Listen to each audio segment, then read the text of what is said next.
नमो बुद्धाय, जय भीम। मैं राजरत्न अंबेडकर आज आप लोगों को एक जानकारी देने के लिए ये वीडियो बना रहा हूँ। जानकारी ये है कि ऑस्ट्रेलिया के ब्रिस्बेन में क्वींसलैंड पार्लियामेंट में भारत के लोकतंत्र को लेकर वहाँ पर व्याख्यान, वहाँ पर समारोह का आयोजन किया गया है और उस व्याख्यान के लिए मैं वहाँ पर जा रहा हूँ।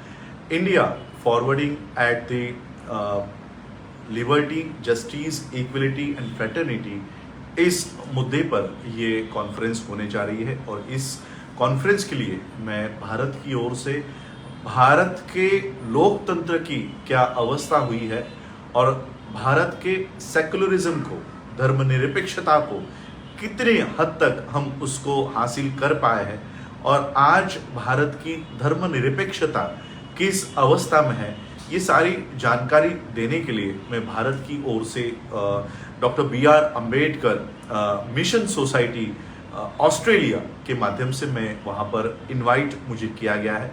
तो भारत की जो भी हालात है, जो परिस्थिति है, वो वहाँ के ज्यूरिस्ट, वहाँ के कॉन्स्टिट्यूशनलिस्ट, वहाँ के पार्लियामेंट्रियंस, इन लोगों के सामने रखने का मौका मुझे यहाँ प्राप्त हुआ है। तो उम्मीद करता हूँ कि भारत की सच्ची परिस्थिति वहाँ पर मैं प्रेजेंट कर सकूँ। और 9 जुलाई को, आने वाले 9 जुलाई को ये कार्यक्रम होने जा रहा है और बाबा साहब अम्बेडकर जी की जयंती इस माध्यम से वहाँ पर मनाई जा रही है कि जितने भी वर्ल्ड के जितने भी कॉन्स्टिट्यूशन है जो लोकतंत्र पर आधारित है और भारत का कॉन्स्टिट्यूशन जो लोकतंत्र पर आधारित है, कितनी प्रगति हमने इस लोकतंत्र के माध्यम से की है और भारत की व्यवस्था ने, भारत के सरकारों ने, भारत की गवर्नमेंट्स ने कितना कॉन्स्टिट्यूशन को इम्प्लीमेंट किया है, कितना इसका इस्तेमाल भारत के लोगों के लिए हुआ है और आज इस संविधान की क्या अवस्था है, ये सारा पेपर प्रेजेंटेशन मैं वहाँ पर करूँगा। और इसमें मुझे यूके के अम्बेडकराइट्स काफ़ी हद में मदद कर रहे हैं ताकि भारत की असली परिस्थिति हम वर्ल्ड के सामने रख सके।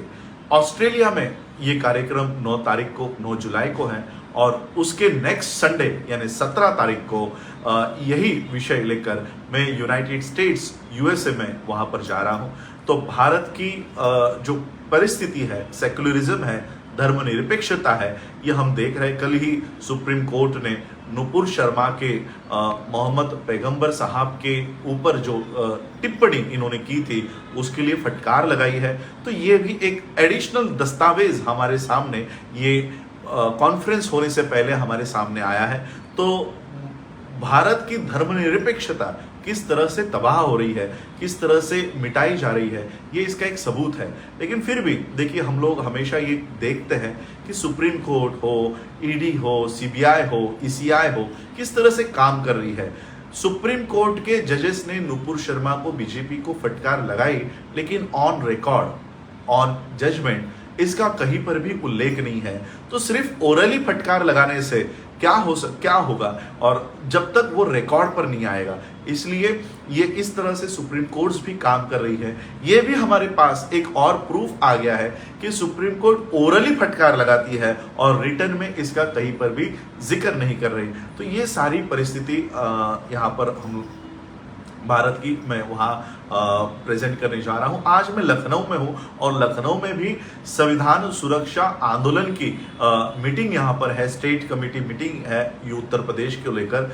इसी संविधान सुरक्षा आंदोलन की ब्रांचेस सभी स्टेट्स में हम लोग ओपन करने जा रहे हैं और संविधान को लेकर जो खिलवाड़, जो छेड़छाड़ भारत में शुरू हो गई है, शेड्यूल कास्ट का रिजर्वेशन पूरी तरह से पब्लिक सेक्टर को प्राइवेटाइज करके खत्म किया जा रहा है, एजुकेशन का रिजर्वेशन, न्यू एजुकेशन पॉलिसी लाकर खत्म किया जा रहा है, नौकरियों को हमने देखा अग्निपथ की क्या अवस्था हुई।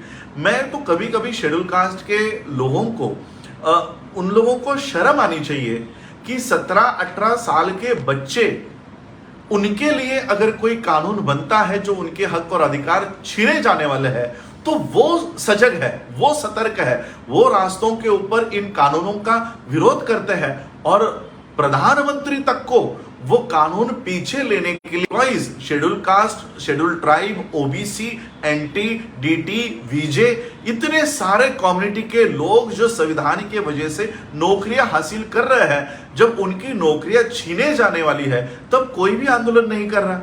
यानी शर्म आनी चाहिए एससी, एसटी, ओबीसी, डीटी, वीजे, एनटी 1, एनटी ए आनी चाहिए कि बच्चे उनके लिए लड़ने को रास्तों पर आ रहे हैं। आप लोग नौकरियां कर रहे हो, सैलरी ले रहे हो, घर बना लिए हैं, गाड़ियां ले लिए हैं, लेकिन आपके खिलाफ जब कानून बन रहा है तो कोई भी इसका विरोध नहीं कर रहा। किसानों ने उनके खिलाफ बने हुए कानून को पीछे हटवाया, विद्यार्थियों ने उनके खिलाफ बने हुए कानूनों को के लिए बनने वाले कानून को पीछे नहीं हटा रहे। और इसलिए संविधान सुरक्षा आंदोलन के माध्यम से जहां कई लोगों के हक और अधिकार के खिलाफ जो काम हो रहा है, उसके लिए संविधान सुरक्षा आंदोलन देश भर में, विदेश में भी अपनी आवाज वहां पर उठाए, इस तरह से काम हम कर रहे हैं। जो भी लोग संविधान सुरक्षा आंदोलन से जुड़ना चाहते हैं वो जुड़े। इसमें सिख माइनॉरिटीज हमारे साथ जुड़ी हुई है, मुस्लिम माइनॉरिटीज जुड़ी हुई है, बुद्धिस्ट माइनॉरिटी जुड़ी हुई है, क्रिश्चियन माइनॉरिटी जुड़ी हुई है। तो इतने सारे लोगों को हम लोगों ने संविधान सुरक्षा आंदोलन के मंच पर इकट्ठा किया हुआ है। आप लोग भी सादर आमंत्रित है और इस संविधान सुरक्षा आंदोलन को भी बढ़ाने का काम हमें करना है। इतना ही मैं कहना आज कहने के लिए, इन्वाइट करने के लिए आया था कि ऑस्ट्रेलिया के पार्लियामेंट में हम भारत की परिस्थिति वहां पर प्रेजेंट करेंगे और जितने भी देश डेमोक्रेसी को चाहते हैं, डेमोक्रेसी के लिए लड़ते हैं, उन सभी डेमोक्रेटिक देश के सामने जाकर हम अपनी व्यथा वहां पर प्रेजेंट करेंगे और भारत में आंदोलनी तौर पर संविधान सुरक्षा आंदोलन के माध्यम से लोगों को इकट्ठा करेंगे। तो यही बताने के लिए मैं आज आप लोगों के समक्ष आया था। आप लोगों ने मुझे सुना, उसके लिए आप सभी लोगों का आभार, धन्यवाद। जय भीम, जय भारत, जय बुद्ध।